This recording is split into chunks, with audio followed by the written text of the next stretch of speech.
السلام علیکم ورحمۃ اللہ وبرکاتہ۔ الحمد للہ رب العالمین، والصلاة والسلام علی رسولہ سید الانبیاء والمرسلین وعلى آلہ واصحابہ الطیبین الطاہرین، اما بعد، قال اللہ سبحانہ وتعالی فی القرآن المجید: اعوذ باللہ من الشیطان الرجیم، بسم اللہ الرحمن الرحیم۔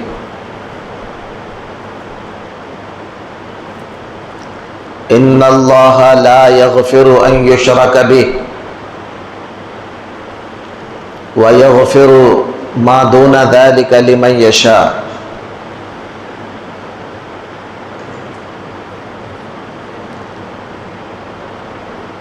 وقال تبارک وتعالی فی مقام آخر: ان الشرک لظلم عظیم۔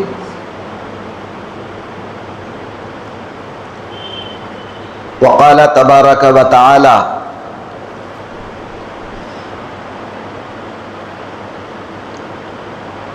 ومن یشرک باللہ فقد حرم اللہ علیہ الجنہ۔ قال اللہ سبحانہ وتعالی فی شأن حبیبہ: ان اللہ وملائکتہ یصلون علی النبی یا ایہا الذین آمنوا صلوا علیہ وسلموا تسلیما۔ اللہم صل علی سیدنا وشفیعنا وحبیبنا ونبینا ومولانا محمد وعلی آل سیدنا ومولانا محمد النبی الأمی الذی قرنت البرکۃ بذاتہ ومحیاہ وتعطرت العوالم بطیب ذکرہ وریاہ۔ محترم بزرگوں، اللہ تبارک و تعالی جل شانہ کا بے انتہا فضل ہے، کرم ہے کہ اللہ تبارک و تعالی نے آپ کو اور ہم کو پیارے آقا حضور رحمت للعالمین صلی اللہ علیہ وآلہ وسلم کو امتی بنایا۔ الحمدللہ، اللہ تعالیٰ نے آپ کو اور ہم کو یہاں پر جمع ہو کر اس کے گھر میں اس کی عبادت کرنے کے ساتھ ساتھ کچھ دین کی باتیں سننے سمجھنے کی توفیق اللہ نے عطا فرمائی۔ دوستو، آج ہم آپ کے سامنے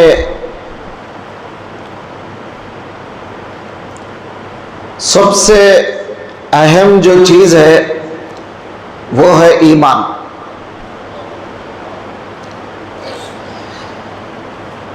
ایمان کا جو ضد ہے، یعنی اپوزٹ ہے ایمان کا، وہ ہے شرک۔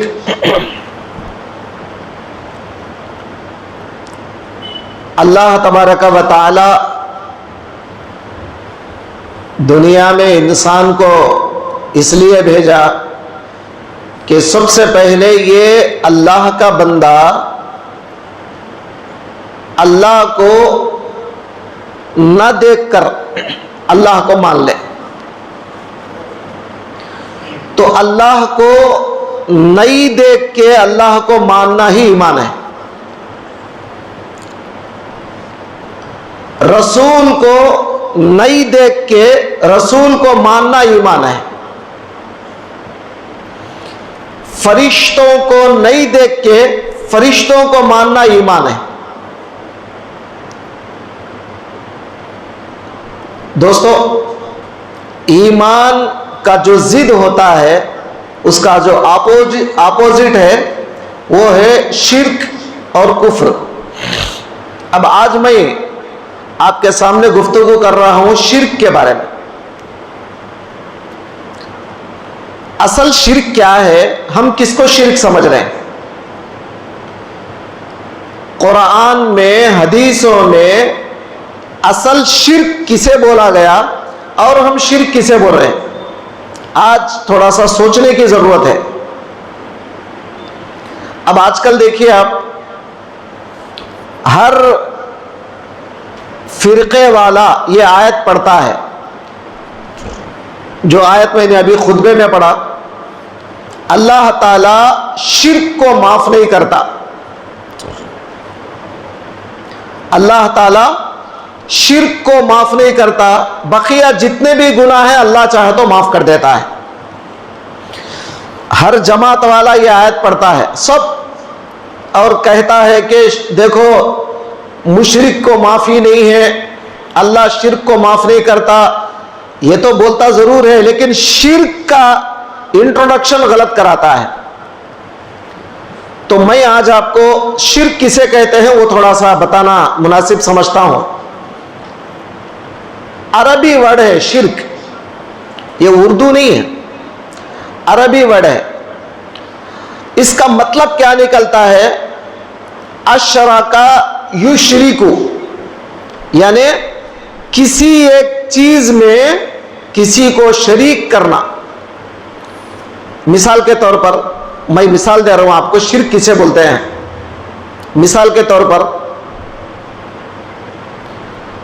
اب آپ کے پاس ایک گھر ہے، آپ کا ذاتی مکان ہے، آپ کا ہے، گھر آپ کا ہے، آپ کے نام پہ ہے، آپ کا گھر ہے۔ کل کے دن کوئی دوسرا آدمی آ کر یہ بولا ارے بھائی یہ گھر میں میرا بھی حصہ ہے، یہ گھر تمہارے اکیلے کا نہیں ہے، یہ گھر میں میرا بھی حصہ ہے۔ تو اب وہ جو حصے دار بن گیا اسے کہتے ہیں شرک، یعنی وہ گھر میں شریک ہو گیا آپ کے، ایک پراپرٹی کے دو دعوے دار، اس کو کہتے ہیں شرک۔ اسی طرح اللہ، اگر کوئی یہ بولے گا کہ اللہ تبارک و تعالی ساری کائنات بنایا، تو ایک آدمی یہ بول رہا ہے نہیں بھائی اللہ تو بنایا ہوگا لیکن دوسرا اور ایک ہے انہیں بھی بنایا، تو اب کائنات کے بنانے میں اللہ کے ساتھ کسی اور ایک کو تم شریک کر دیے، حصے دار بنا دیے، اسے کہتے ہیں شرک۔ چلیے اور ذرا آسان انداز میں آپ کو سمجھاتا ہوں، اور آسان انداز میں آپ کے دماغ میں آئے جیسا۔ ہماری بیوی ہے گھر میں ہماری بیوی، وہ بیوی کو تو ایک ہی شوہر ہے، آپ توجہ کریں میری بات پہ، بیوی کا شوہر تو ایک ہی ہوگا نا، دو شوہر تو نہیں رہتے۔ یہ بات الگ ہے کہ مرد کے دو بیویاں ہیں، چار بیویاں ہیں، وہ ایک الگ شکل ہے، اس کو چھوڑ دو آپ، لیکن عورت کا تو شوہر ایک ہی ہوگا نا، دو شوہر تو نہیں ہوں گے عورت کے۔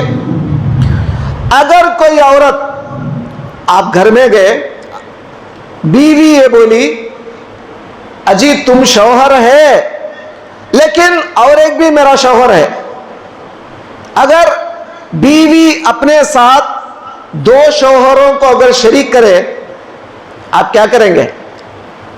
آپ کیا کریں گے ایسی عورت کو؟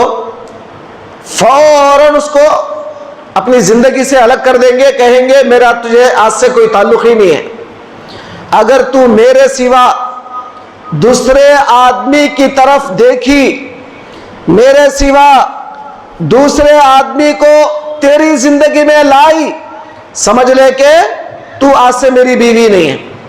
کرتے کہ نہیں کرتے ہم؟ تو اس کا مطلب کیا ہے؟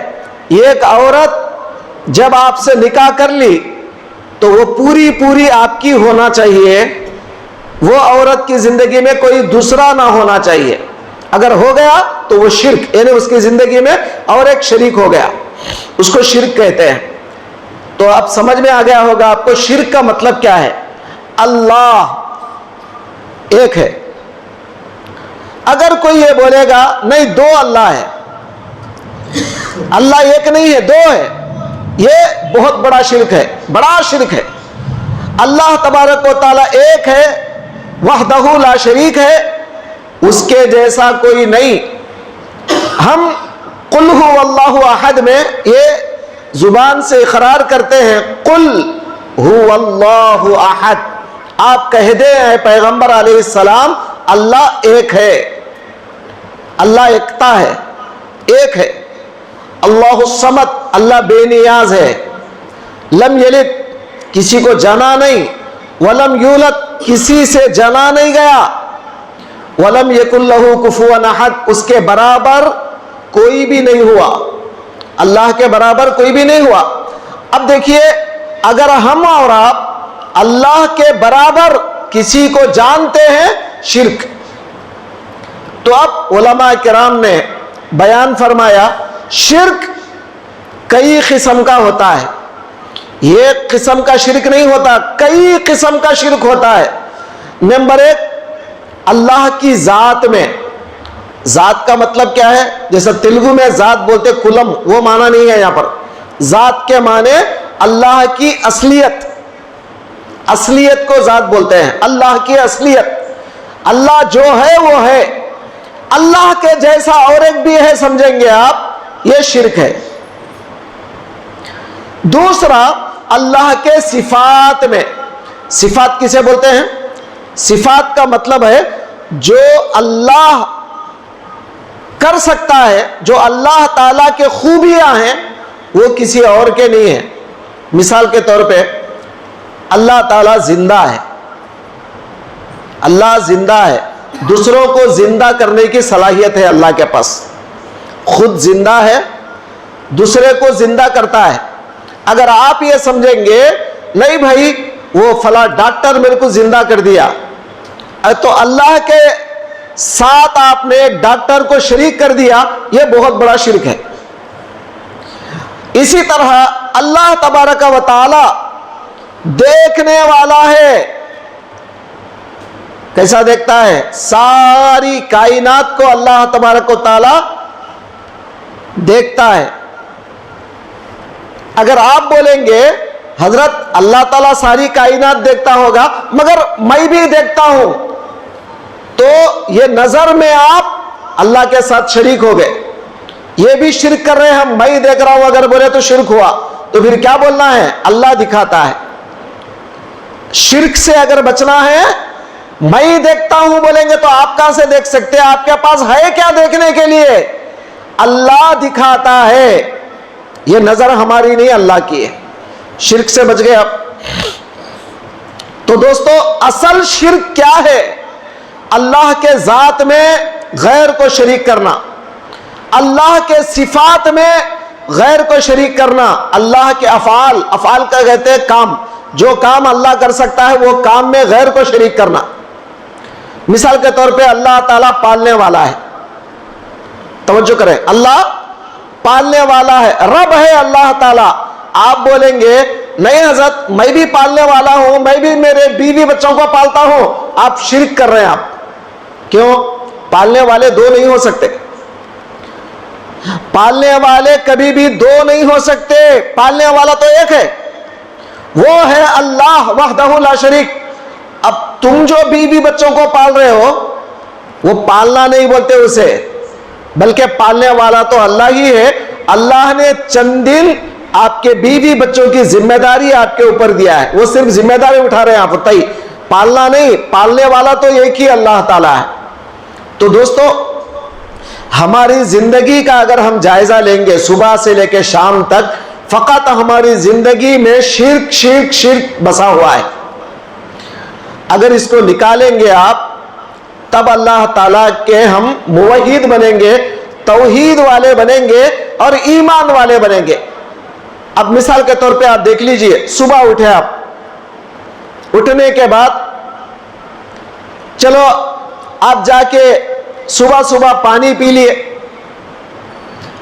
اور آپ یہ سمجھ رہے ہیں کہ یہ پانی میری پیاس بجھا دیا، یہ پانی پیا تو میری پیاس بجھی، یہ بہت بڑا شرک ہے۔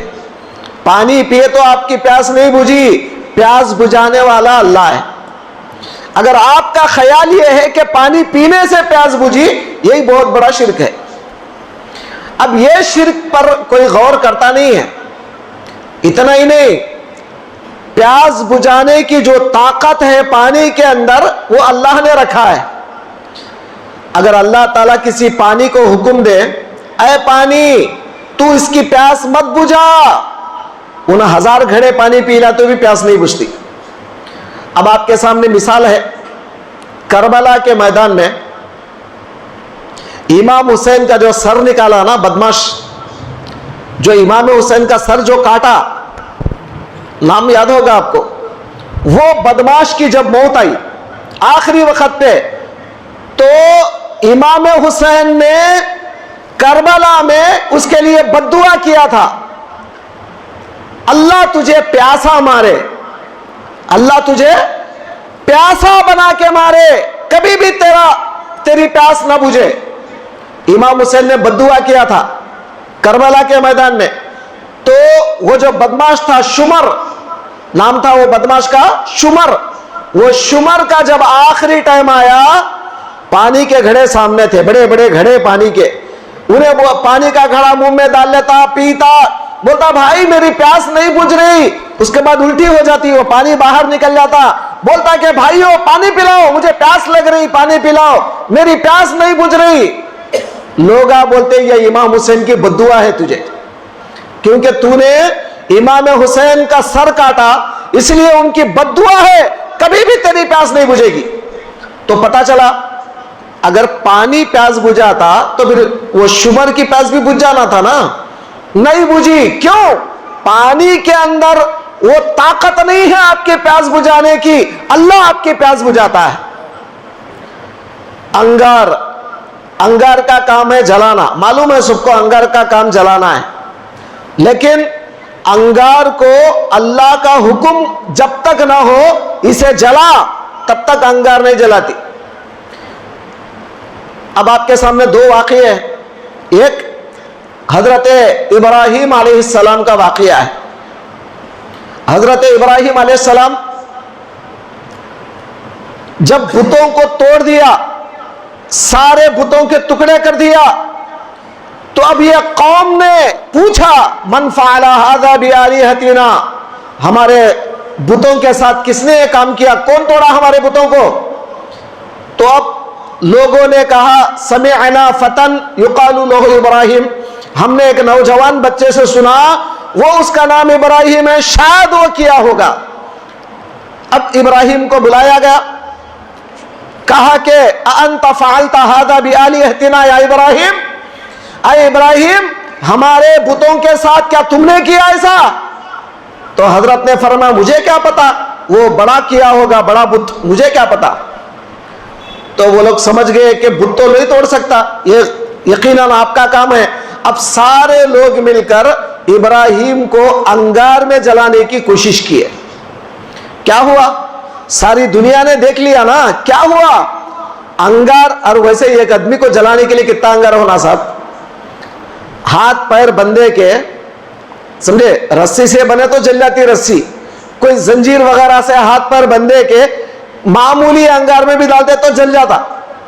مگر ان کی دشمنی اتنی زیادہ تھی ابراہیم سے، وہ دشمنی میں عقل کام نہیں کری، انہیں لایا لکڑیوں کا گھٹا ڈالا، انہیں لایا لکڑیوں کا گھٹا ڈالا، پھر انہیں آیا لکڑیاں، ہزاروں کے ڈھیر لگ گئے لکڑیوں کے۔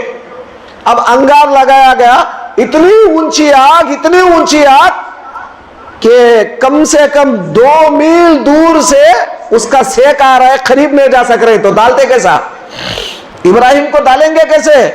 آخر کار شیطان آیا، مشورہ دیا، ارے ایسا نہیں ڈال سکتے، جیسا آج کل وہ کیڈول ہوتا نا، گریل جو چڑیوں کو مارتے ہیں، اب وہ پلان دیا ان کو ایسا بٹھاؤ، ایک بڑا بناؤ، ایسا ابراہیم کو بٹھاؤ، ایسا کھینچ کے سارے لوگ چھوڑو، ابراہیم جا کے انگار میں گرے گا۔ ڈال دیا ابراہیم کو انگار میں۔ اب ذرا توجہ فرمائیں، اتنی بڑی انگار کا کام تھا نہ جلانا، مگر کیوں نہیں جلائی؟ اللہ کا حکم آیا، یا نارو کونی باردا، اے آگ ٹھنڈی ہو جا،